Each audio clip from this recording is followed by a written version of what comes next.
Gipresenta ni Zamboanga City Mayor Khymer Olaso kang Mindanao Development Authority Chair Secretary Magno ang mga plano sa iyang administrasyon o mga prayoridad alang sa katawhan nga ikalambo sa syudad sama sa disaster resilience o inclusive socio-economic development.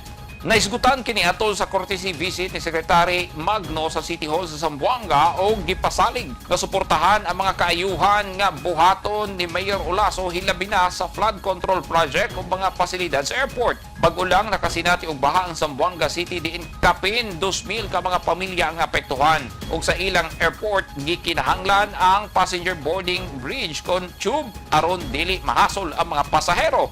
Laraw sab gaitukod sa Zamboanga City ang warehouse alang sa mga relief goods. Ana sa Zamboanga City kagahapon Hulyo 9, 2025 si Secretary Magno tungod sa 10th BIMP Iyaga Socio-Cultural Education Cluster Meeting.